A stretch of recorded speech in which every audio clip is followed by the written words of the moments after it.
ازيكم؟ يا رب تكونوا زي الفل. الفيديو بتاع النهارده هكلمكم فيه عن ازاي نكثف شعرنا او ازاي نطلع بيبي هير وشعر جديد. يلا بينا نركن بس دول على جنب عشان ايه ما يزولونيش. تكثيف الشعر او تتقيل الشعر حاجه من الحاجات اللي انا كنت شايفه انها بجد تقل الجبل على دماغي، وان الموضوع مش سهل، وان انا بجد لا محتاجه وقت ومحتاجه مجهود ومحتاجه مواد ومحتاجه كمان ماتيريال تكون بتساعد على انها تطلع شعر جديد. بس الحقيقه انا بقالي بالظبط شهرين او 3 اشهر وفي فرق ملحوظ جدا، وخصوصا في المناطق اللي كانت فاضيه، وبعيدا بقى عن المناطق اللي فاضيه كمان في نص شعري كده هنا بجد بدا يطلع فيه زي شعر كده ولسه صغير، بدا يطول يطول يطول.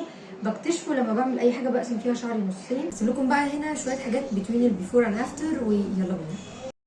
ده شعري قبل ما ابدا في ال3 خطوات دول. حتى الترنج هنا كان ترنج شتوي لان ده كان في الشتاء اللي فات، لكن في اخر الشتاء كده واول الصيف انا بدات الروتين دوت، وكل ده الحمد لله اتحول للمنظر اللي قصادكم دوت. وانا قلت ان انا لازم اعمل لكم الفيديو ده لان بجد كذا حد لاحظ الموضوع ده.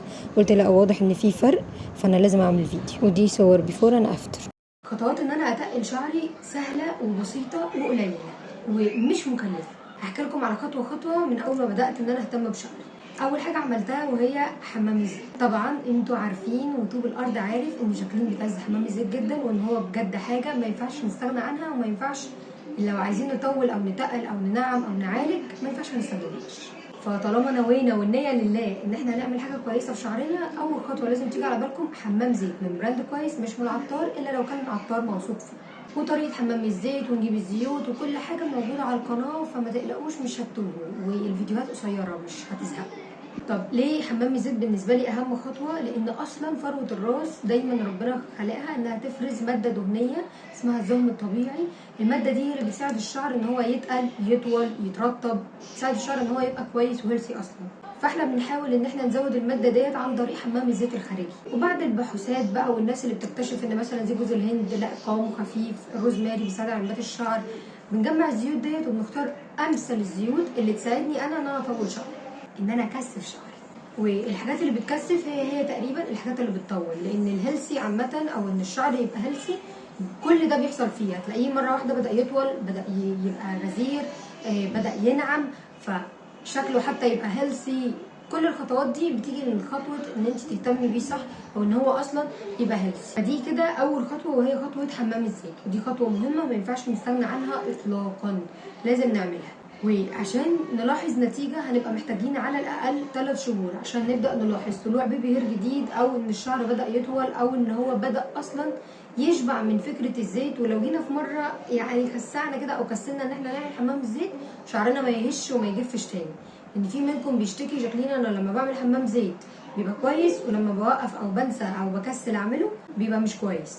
ده لان الشعر لسه ما شبعش من كميه الزيت. لكن لو انت قعدتي مثلا 3 شهور 6 شهور وجيتي في مره مرتين كسلتي، هتلاقيه زي الفل لان هو خلاص اتشبع وبقى كويس. المهم انا عاوزاكم ان انتوا دايما تطولوا بالكم، لان بجد الشعر زيه زي اعتبروا كده ان انتوا بجد بتزرعوا، بجد بتزرعوا شعر، بتطلعوا شعر جديد. فعمليه الزراعه دي لو انتوا مثلا هتزرعوا شجره هتزرعوا نبات، هل هيطلع ما بين يوم وليله او من اول مره هتسقوه هيطلع بقى ويبقى كويس؟ اطلاقا، بياخد وقت وفي حاجات بتاخد سنين. فاحنا برضو شعرنا نفس الموضوع ده. خدوا نفسكم وخليكم صبورين، ونفسيتكم امانه عليكم تكون كويسه. مش عايزه ابقى شخص بينصح وخلاص، بس يعني حاولوا دايما ان انتوا تكونوا بتحبوا نفسكم ومتقبلينها في كل الاشكال. امبارح شفت فيديو حلو قوي، اسمحوا لي ان انا اقول لكم الموضوع دوت. كانت واحده بتقول من علامات السيلف لاف ان انت تحب نفسك هو السكين كير والهير كير والبرفيوم والاهتمام الذاتي بنفسك. انت لما بتحب نفسك بتحب ان انت تشوفها في انضف شكل وفي احلى شكل وفي اروق شكل، وحتى تبقى ريحتها حلوه. فاحنا بنسعى ان احنا نعمل السكين كير والهير كير، وبنسعى ان احنا نرطب شعرنا وكده، ده ينبع عن حب النفس. فانا وجهه نظري كجاكلين ان انتوا خليكم صبورين وحبوا نفسكم، حبوها واقتنعوا بجد ان انتوا حلوين، هتلاقوا نفسيتكم بقيت احسن، وده هيساعد جدا الشعر والبشره والجسم والعقل، وكل حاجه فيكم هتبقى احسن 100 مره من لو كنتوا نفسيتكم متضايقه شويه. نرجع لموضوعنا، وبكده عرفنا ان حمام الزيت هو تقريبا اول واهم خطوه ولازم نصبر عليها، وكل التفاصيل بتاعته موجوده على القناه. سيب لكم اللينكس بتاعتها كلها في الديسكربشن بوكس. وعلشان تروحوا للديسكربشن بوكس جنب عنوان الفيديو تحت هتلاقي كلمه مور، دوسي عليها. كده هتلاقي كلمه مور تاني دوسي عليها، هتلاقي كل اللينكس طلعت لك. دوسي بقى على الفيديو اللي انت عاوزاه، اذا كان حمام الزيت او ميكس الزيوت او نجيب زيوت منين او اي حاجه ليها علاقه، ودوسي عليها تلاقيها طلعت لك واشتغلت معاك. بالمناسبه دي خليني اقول لكم ان انا برد على الرسائل بتاعه الانستا، ولو في كومنت هنا بيتكتب اول باول برد عليه، يعني اول وتاني يوم برد على كل الكومنت اللي بتبقى موجوده على الفيديو ده. ولو انتوا عندكم سؤال او موضوع برايفت مش عارفين ان انتوا تسالوا فيه في الكومنت، ابعتوا لي في الانستا. سيب لكم هنا الانستا، ولو حبيتوا تعملوا فولو يعني عشان بنزل فيديو هناك وستوري وكده تمام مفيش مشكله. تاني خطوه واهم خطوه بالنسبه لي الفتره ديت وهي استخدامي للديرما رولر. الديرما رولر طلعت اكتشاف بالنسبه لي فوق اكتشاف بشويه، سرعت من عمليه تقليع الشعر وتنميته وتكثيفه وتطويله بشكل مش طبيعي. فكره الديرما رولر يا لهوي عليا على سنين اللي مش فايته. فكره الديرما رولر هي انها قايمه على ان احنا نطلع شعر جديد عن طريق انها بتحفز الدوره الدمويه، بسبب ان هي بتعمل زي وجع بسيط في الشعر او في الفروه، فبيبدا نبعت زي نوتيفيكيشن كده للدماغ اللي هو العقل البشري ان هو في وجع في المكان دوت، فيبدا العقل البشري يبعت الدم اول حاجه ينشط الدوره الدمويه.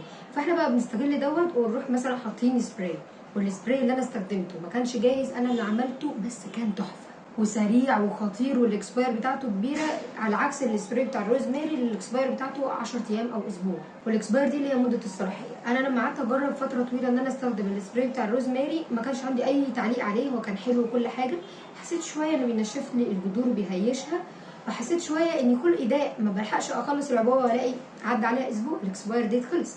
بدات افكر كتير قوي لغايه لما بالصدفه كده شفت فيديو ان زيت الروزماري لو اصلي بيبقى قوامه مي قوي، او يعني بجد داخل على قوام الميه، وبيقدر يبيجمنتد قوي قوي قوي مع الميه، ولو رجيناه كده مع الميه هتلاقيهم دابوا في بعض، على عكس باقي الزيوت اللي الكثافه بتاعتها بتبقى مختلف عن كثافه الميه وبتطفو على وش الميه ولا يختلط الزيت بالماء والكلام ده. لا، زيت الروزماري لو بجد حلو زي بتاع مركز البحوث واصلي هتلاقي قوامه بجد شبه الميه قوي، وساعتها هيقدر يندمج مع الميه في ايه دبان في ايه بابا.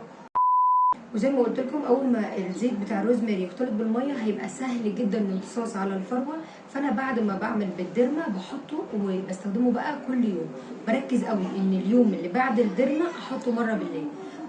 استخدام اي سبراي للشعر بيبقى مره واحده بالليل قبل النوم، وبنتاكد ان احنا عملنا مساج حنين قوي لغايه لما تشرب تماما، بحيث ان ما يبقاش منه اي كميه على فروه الراس، عشان احتمال تعمل لنا قشره وتكمكم لنا الشعر فيما بعد. تالت حاجه ودي اكتر حاجه لاحظتها لما كنت بعمل معاكم التحدي، وهي الاهتمام بالصحه، ان انا اهتم بصحتي باكلها وبالاكل اللي بيبقى فيه كميه كبيره من الفوليك اسيد والبيوتين اللي بيساعدوا الشعرايه انها تتبني اسرع وتتبني بشكل كويس. ده خلاني ابقى بجد لو مثلا الحاجه ديت بتخلي الشعر يطول 1 سم، لا هتطول 2 و3 سم كده. دول اهم 3 خطوات ممكن تعملوهم بجد، هيفرقوا جدا في طول الشعر وكثافته، وهيساعدوا انهم يطلعوا شعر جديد. وزي ما قلت لكم كل حاجه منهم، اذا كان عصاير، اذا كان طريقه الديرما، اذا كان طريقه حمام الزيت او الزيوت، او كل حاجه معمول عليها فيديوهات مخصوصه، بس عشان ما نملكوش كل حاجه او اعيد تاني تزهقوا مني وتحسوا كده ان انا رجايه. بس كده انا خلصت، اتمنى تكونوا انبسطتوا واستفدتوا، ولو عندكم اي سؤال اكتبوه في الكومنت برد عليه خلال يومين، ولو سؤال مهم قوي ابعتولي على الانستجرام. متنسوش تعملوا فولو. باي باي.